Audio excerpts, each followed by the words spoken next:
privilege to introduce my next speaker. Gosh, I've known Senator Brogdon. When did you join OPAC? Probably 9 years ago.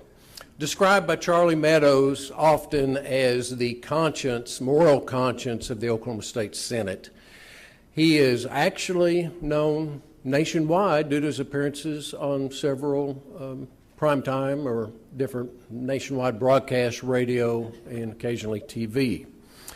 He's a businessman from near Tulsa. He was in business for 30 years, and as many of us, we became very alarmed with what was going on in our nation, and so he decided to do something about it, and he became mayor of Owasso, wasn't it, at that time? About 2000 and when?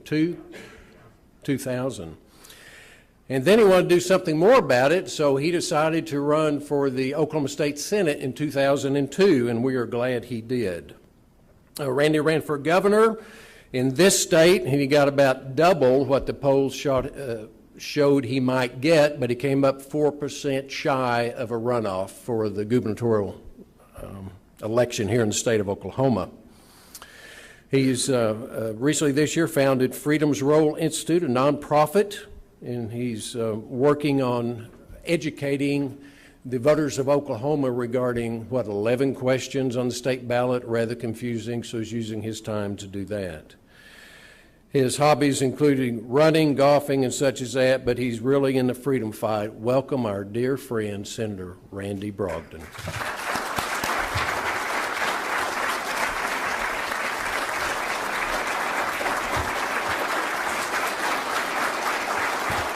Good morning.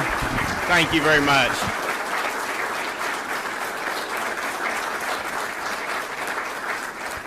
I appreciate that very warm welcome. Clark, thank you for the introduction. I want to introduce my most favorite person in the entire world. She is with me today.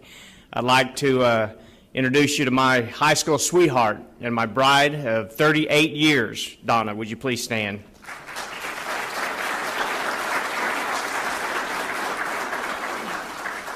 I found her when we were both young. I fell in love when I was a senior in high school, and I think 3 years later, or 2 years later after that, after 1 year of my college, we got married.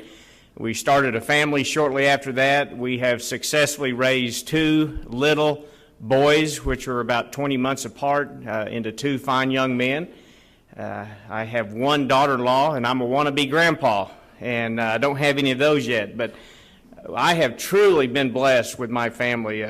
Clark talked about that in just a moment, how important families are, and for those of you that have a stable family environment, you know exactly what I'm talking about. My dad, I spent 17 years in business with my dad. I got a great story, which is not part of my notes here, but since he wanted us to talk a little bit about my family, I can't talk about my family without mentioning my dad, my best friend, my mentor, my business partner, until he suddenly passed away in 1989. But when I was a senior in high school, I loaned my dad $500 and my 1963 Chevy so Dad could fulfill his version of this great American dream. And he started our family business. And after I went off to college and got trained in the air conditioning business, I came back, and for 17 years, Dad and I worked side by side building that business together. And it was because of those strong family ties, the work ethic, all of the things that my family has poured into my life. I've been able to do that to my sons, and hopefully we will have opportunities to get back to what I call getting back to the basics, the very things that have made this country great. And I'm going to be talking about a few of those things today, but I'm excited about this opportunity to be with you today. And I appreciate you being here as well. I know you are from all over the country. So welcome to Oklahoma. I'm going to give a little bit different speech today than you might normally hear sometimes at some of these events. And Jack, where'd Jack go? He was in here a while ago. But the last time I gave a speech and Jack was there and Art was there, and I said, I kind of feel like the old jockey who took the old farmer who took his donkey to the Kentucky Derby, and he was lined up in the chute with all those thoroughbreds, and and all the jockeys were making fun of him, saying, "What are you doing here? You don't even have a chance of winning." You know, I'm sharing the stage with some pretty heavyweights today that you're going to hear some outstanding things in this seminar throughout the day and this evening. And so as the jockeys made fun of this old farmer sitting on his donkey, he said, "Well, I don't really expect to win. I just thought the association would do us both some good." And so that's kind of the way that I feel today. I entitled my speech, and I've already met a couple of you that may have heard this speech because I gave it down in Fort Worth just about 3 weeks ago. It was the first time I gave this particular speech. Now, my jokes are old, so but I do the same jokes all the time. But this speech is different. Now, I entitled it Crossing the Delaware. And back in 1776, on December the 23rd, the Battle of Trenton was fought. And General George Washington was trying to rally his troops, and they were getting ready to cross the Delaware and fight the Battle of Trenton. Now, Washington had already lost 5 previous battles, and his troops were demoralized. They were ill-equipped to fight another battle. A lot of his soldiers didn't have shoes. They didn't have enough ammunition. They had lost, and they just had this defeatist attitude. Washington was also faced with the reality that 6,000 of his soldiers were getting ready to rotate out of service. But he wasn't only having to fight the British at this time, he was having to fight Congress because he could not get the proper supplies for his soldiers. And on December the 23rd, after losing those 5 battles and thousands of men left on the battlefield, what was left of General Washington's ragged army that night stood in formation. He called them to attention on a cold, bitter winter night to hear a message from Thomas Paine. And Thomas Paine said this to those soldiers.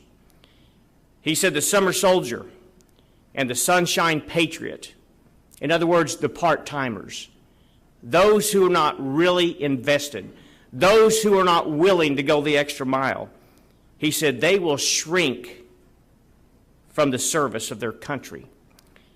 But he that stands now deserves the honor and the love of man and women."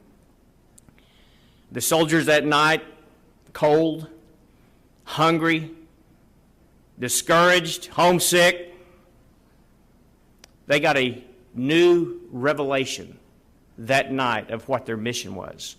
You see, their mission was freedom. That's what they were fighting for. And 2 nights later on Christmas, they crossed the Delaware. And they engaged the enemy one more time, not necessarily knowing what the outcome of that battle would be, because the outcome had not been good in the 5 previous battles that they fought. The weather was so cold that night they crossed, they actually lost 2 of the soldiers. They froze to death crossing. Nonetheless, that night the Battle of Trenton was fought, and it proved to be a turning point in the Revolutionary War. Washington's army captured over 1,000 Haitian soldiers that night. They were allies of the British, and they did it without one single American soldier being lost. But you know what? That night before they crossed the Delaware, that defeated army, they had every reason to shrink back from the service and the call of their country. They had every reason to give up because they had been defeated time and time again. But evidently Thomas Paine's words inspired those soldiers. And I'm afraid too often in today's world, when things get tough, and when the odds of success seem just out of reach, and we're not going to be able to get there, we can't accomplish what we want to accomplish, I'm afraid it's easier for us to shrink back. But folks, our country is calling us back to service today. And my challenge to you today is to renew your commitment to the mission. And I want to remind you that our mission is freedom. Our mission is the restoration of what has made America great throughout the generations. And I'm asking you today to rededicate yourself and be willing to cross the Delaware one more time. Thomas Paine said that these are the times that will try men's souls. He said that during a time when the Patriots were fighting for the very existence of this country. They were fighting for their freedom. They were fighting for their farms, their family, for everything that they believed in. And you know what's amazing? They didn't know what the outcome would be. What if they won? What were they going to win? You see, they didn't have the America that we have today. What if they lost?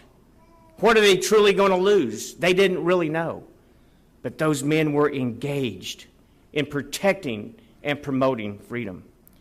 Well, I believe that today everyone in this room realizes that these two are trying times in which we live. We have problems today. The stock markets, the ups and downs, business uncertainty, the highest unemployment in 27 or 8 years. The bailouts, the stimulus schemes. All of these things are problems that every single American are facing today. But I wonder if most Americans realize that what I just described are just symptoms of something much greater. Those are just the symptoms of problems that are deep-rooted in America today. What's the problem? Folks, we're stuck on the other side of the Delaware today. We've been left out in the cold. We, the people, have been left on the other side. And oftentimes we feel discouraged, and we wonder, can we make a difference? We've allowed the politicians in Washington, D.C. to trample on the rights and the sovereignty of our states. And I'm asking you again today, are you going to be willing to cross the Delaware and face the enemy? It's the only thing, folks, that's going to save the direction that our country is going in. For the last 234 years, each generation has protected our freedom. Each generation has secured the blessings of liberty and passed them down to the next. But this generation in which we're living today, we have settled for corruption from our politicians. We've settled for reckless behavior and ignorance from those who serve us. I want to let you know today that America's hope is not in Barack Obama. America's hope and America's future lies within the 50 sovereign states, not in the foolishness of Washington, D.C.